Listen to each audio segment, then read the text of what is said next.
kita maju dengan tagline atau dengan campaign 19 tahun zero complaint. Ini guys, intinya broker itu bisnis. Ya. Bisnis ini punya tujuan adalah gimana bisa sustain. Salah satunya sustain itu dengan menghasilkan revenue. Dan so far ya, saya mah objektif ya, memang belum ketemu. Tapi Bapak udah dalam beberapa broker, Pak? Dan so far ya, saya mah objektif ya, memang belum ketemu. Tapi Bapak udah dalam beberapa broker, Pak? Nggak usah sebutin namanya. Saya yang ada di Bandung ya, jujur beberapa broker lokal Bandung itu udah ada yang berkasus dengan teman saya. Jadi teman-teman saya ada beberapa yang masuk broker lokal Bandung kena kasus. Jadi kalau gitu kan saya nggak mungkin mau waste my time ngecek lagi gitu kan. Oke. Nah, kalau untuk broker lokal lain yang di luar Bandung, ya beberapa saya cek itu ada kasus sedikit, tapi bukan yang dialami oleh saya ataupun teman saya. Jadi menurut saya juga kalau ada just a little bit of noda, itu saya udah kayak mulai was-was. Nah, untuk Forex IMF sendiri, kenapa saya tertarik untuk repot-repot datang ke kantor Forex IMF ya? Karena saya belum ketemu ada komplain yang mencurigakan mengenai Forex IMF. Siap, thank you, Pak. Nah, mungkin ini kalau boleh, siapa tahu boleh dimasukin, Pak. Ya, Tirulah Pak David. Kalau mau serius, segitu niatnya. Harus segitu niatnya ya. Gitu. Perdalam, cari tahu, cross check. Syukur-syukur kita masuk, nanti video ini tampil nih. nah untuk Forex IMF sendiri, edge-nya ataupun competitive edge terhadap broker-broker lain itu apa kira-kira Pak Tanto? Oke, ini pertanyaan menarik, Pak. Ya. Di Forex IMF sendiri, sebenarnya trading Forex itu gitu-gitu aja, Pak. Faktornya orang lihat itu biasa dari sisi harga atau cost transaksi ya. Lalu juga dari sisi yang tadi sebutkan tuh withdrawal-nya nyaman atau tidak. Betul. Tapi kalau Forex IMF sendiri, kita ini punya core untuk kasih service, Pak. Kasih servisnya seperti apa? Mungkin kalau ada audiens Bapak yang lihat, oh ada orang yang datang presentasi, nanti dia menjanjikan A, B, C. Kita servisnya bukan seperti itu. Oke. Kita servisnya adalah servis menyeluruh, Pak. Jadi di Forex IMF kita ini setengah mati memikirkan gimana caranya trader tambah pinter, tambah jago, tambah mudah. Gitu, Pak. Jadi kalau competitive edge kita dari service, mungkin konkretnya seperti ini, Pak. Kita ini menyediakan ada grup Telegram ya, karena sekarang banyak di Telegram, di mana kita fokuskan master-master, artinya orang yang sudah belasan tahun, yang memang sudah bisa menyikapi market dengan objektif sebagai analis untuk kelola, kasih peluang yang baik, selalu ingatkan pakai stop loss, sesuaikan dengan money management. Belajar dengan mereka, jadi kalau di grup itu biasanya nasabah-nasabah kita itu bertanya, mereka bertanya, bisa yang kita lihat itu ini, Pak, untuk menguasai psikologi trading ini sulit. Tapi paling gampang ini connect ke orang yang psikologinya sudah benar. Nah, kita sediakan grup itu di sana untuk orang bisa connect. Tapi ternyata yang lebih serunya di grup itu akhirnya ada, Pak, trader-trader yang berinteraksi dengan trader lain. Jadi belajarnya bukan hanya ke orang-orang yang udah jago tanda kutip dari perusahaan, tapi sesama trader. Jadi membuat komunitas juga jadinya, terbentuk sebuah komunitas. Saya mungkin turunkan sedikit ya, Pak, grup chat. Grup chat gitu ya. Grup chat. Kalau komunitas tuh kesannya nanti gimana, ini grup chat. Ada yang tanya, ada yang bisa jawab, ada yang sudah punya pengalaman. Seperti itu. Kurang lebihnya salah satu servisnya di sana. Yang kedua, memang kita aktif untuk buat konten, menyebarkan trading yang baik itu seperti apa. Trading yang sehat itu bagaimana gitu ya? Sehat, good, Pak. Ya karena kalau yang dari teman-teman kemarin ada binary option, ada yang flexing, ada robot trading, gitu. Robot trading nggak masalah, Pak. Ponzi-nya yang masalah. Iya. Sebenarnya robot trading ini kan jadi bungkus ponzi-nya itu. Exactly. Ya kan? Tapi orang mengasosiasikan robot trading ini dengan tradingnya sesungguhnya, dengan forex gitu. Teknologi robot tradingnya no problem. Ya, itu IE kan sebenarnya kan, bisa dibilang IE ya. Teknologi otomatisasi tradingnya no problem, itu teknologi. Niat orang di baliknya buat nipu, buat ya untuk berbuat jahat lah, itu yang ya disayangkan lah. Pada kasus afiliator, itu yang sebenarnya merusak. Nah, kalau dari kita pengen kasih tahu bahwa di luar itu ini loh yang baik, yang benar.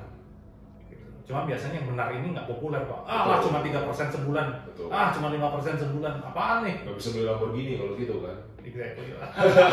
Padahal Pak. Jadi inilah Pak Armanto. Saya salah satu visi dan misi saya itu untuk bikin konten ini tuh karena saya udah gerak Pak Armanto dengan oknum-oknum marketing IB itu nggak ada yang salah juga, balik lagi IB nggak ada yang salah. Tapi yang salah itu orangnya sebenarnya, yang menggunakan pertama robot trading dipakai untuk bungkus Ponzi. IB bukannya malah take care kliennya untuk untung, malah dipakai untuk dibantai, diambil darahnya gitu. Saya pengen laut forex yang udah merah ini, ya gara-gara afiliator, gara-gara Ponzi scam, gara-gara ID yang tidak bertanggung jawab, saya pengen membirukan laut forex gitu. Nah, saya melihat forex IMF ini punya kompetitif yang tadi, kompetitif edge yang soal customer tadi. Nah, tapi satu hal lagi yang saya mau tahu, kebanyakan broker-broker di luar sana itu ada praktek mengelola akun klien. Jadi mereka suruh kliennya deposit, mereka yang tradingin tanpa stop loss. Gitu. Dan ini begitu udah habis, disuruh injek lagi dananya ke mereka. Dan ini merupakan praktek yang cukup umum terjadi di broker lokal gitu. Nah, meskipun pertanyaan ini tadi udah sedikit dijawab oleh jawaban pertama. Nah, saya pengen perjelas lagi. Kalau di forex IMF, apakah ada praktek untuk mengelola akun klien? No, tidak. Jadi itu strictly aturan perusahaan, dan sebenarnya secara perjanjian nanti kalau teman-teman buka akun di broker legal resmi Bapepti itu sebenarnya ada perjanjiannya, yang salah satu poinnya adalah login password itu adalah hak klien. Yang boleh melakukan itu hanya, yang boleh menyampaikan informasi itu harus punya izin wakil pialang berjangka.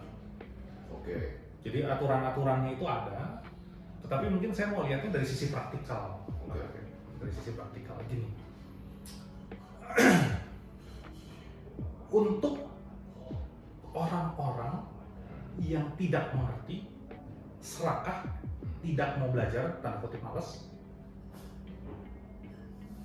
datang orang yang Pak, saya bisa mengelola uang Bapak menghasilkan 25% satu bulan. Bahkan yang saya pernah baca terima broadcastnya 100% 2 minggu. Wah, disertai bukti withdrawal dan segala macam. Ada nggak itu? Ada. Di forex IMF kebetulan tidak, dan saya jagain supaya tidak. Tapi praktek di lapangan seperti itu ada, Pak. Dan tadi kalau saya boleh tambahkan sedikit ya, Pak. Bukan hanya broker lokal, Pak. Broker luar pun ada. Sediakan robot yang ya segala macam lah, Pak. Intinya kalau orang memang mau apa ya? Mau berbuat demikian, ada aja lah caranya. Saya yakin mereka lebih advance. Mereka akan pikirkan 1001 cara tuh. Jadi kembali lagi dari sisi orangnya. Tapi kalau pertanyaannya saya sempitkan, apakah di forex IMF mengelola? Strictly no. Strictly no ya? Strictly no. Tidak ada praktek seperti itu di forex IMF? Tidak ada. Kalau misalkan dari kliennya sendiri yang mau kasih password mereka ke orang lain, itu di luar kontrol kita kan sebenarnya. Kita nggak bisa kontrol orang mau kasih passwordnya ke siapapun. Kita nggak bisa kontrol. Yang kita bisa kontrol dari sisi company adalah para pemasar, para orang-orang yang terlibat. Customer touch point-nya. Itu bisa kita sekali ketahuan SP2 atau SP3 atau out atau langsung di blacklist dan seterusnya. Itu yang bisa kita kontrol. Ini dalam artian IB ya berarti ya? Kita mau berbicara IB, tenaga pemasar yang bahkan karyawan sini pun juga termasuk Yes. kontrol gitu ya. Yes. Nah, cuma biasanya ketahuannya ini kan ketika terjadi kasus, Pak. Loss atau apa gitu ya kliennya. Loss, tiba-tiba lari lah, pakai bengek, merasa saya tidak mengerti, tapi tiba-tiba sudah hilang. Biasanya kan seperti itu ya, Pak. Betul. Jadi bentuk pengamanannya jelas kalau kita sih ada training internal, ada aturan-aturan company yang kita kita terapkan. Tapi memang barrier utama itu adalah dari sisi pengetahuan si tradernya, Pak. I see. Jadi kalau di kita bahasa di lapangan, kalau kita training ke teman-teman dan juga kita sering omongkan ke klien-klien kita, kalau ada sesuatu yang too good to be true, terlalu Indah, bagus ya, terlalu kenyataan. indah jadi kenyataan, biasanya memang It's not true. exactly. But people don't really think like that kan. Kebanyakan orang kan they only see the profit. Itu dia, Janji Pak. profitnya gitu berapa. Saya lihat sih itu dua pihak selalu ya, Pak. Ada yang memang dari pihak kliennya ini memang punya agresivitas tinggi atau serakah lah kita ngomongnya. Dan kedua memang si penjual ini bermulut manis, Pak. Jadi cocok ya. Iya, ketemu Saling mengisi kebutuhan satu sama lain kan sebenarnya itu. kurang lebih. Tanpa menyadari resikonya, satu juga memang niatnya udah aneh gitu, udah jahat. Ya. Tapi dari Forex IMF sendiri berusaha semaksimal mungkin yang di dalam kontrol Forex IMF untuk mencegah terjadinya praktek seperti itu. Harus, Pak. Jangan sampai tahun depan kita balik dari 19 tahun zero complaint, Jadi nol lagi. harusnya kan 20. Ah. Nah, tiba-tiba jadi 2 bulan zero complaint kan nggak lucu ya? Atau Yeah, yeah. atau apa ya? Ya itu nggak make sense lah. Oh. Jadi balik lagi Pak, kalau dari sisi perusahaan ini coba ya kalau teman-teman dari sisi perusahaan sudah punya reputasi 19 tahun, harus dijaga dong. Betul. Jangan sampai, nah ini resikonya terlalu besar Pak untuk tanda kutip main-main ke arah sana. Resikonya terlalu besar. Karena yang dipertaruhkan itu reputasi perusahaan ini ya. Yes, dan membangunnya harus 19 tahun Pak. Nggak Yes. mungkin kan kita bangun 3 tahun ngomong 19 tahun. Betul. Jadi 19 tahun ini nggak bisa dibeli. There's no money that can buy this Ya, reputation. ya, malah nanti kena ini ganti ngomongnya lain lagi. Ya. Kita nggak bersama. Tahun kemarin udah tuh 18 tahun, dari 17, 18, 19. Kita sadarnya tuh waktu 17 tahun zero complaint itu Pak. Keren juga gitu ya, udah 17 tahun Ya gitu kan biasa kalau anak perempuan sweet 17 atau 17 itu punya KTP lah jadi dewasa. 17 nih, zero complaint, maju. 18, 19, 20, 2 bulan kan nggak enak Pak. Poinnya kalau teman-teman dari sisi manajemen company lihatnya di situ Pak. Itu kenapa kita mati-matian jagain lah. Oh, Jangan sampai ke sana. Seperti itu. menarik. Dan untuk tadi yang edge, salah satunya dukungan dan service pelanggan, kira-kira ada yang bisa dijelaskan itu? Bagaimana?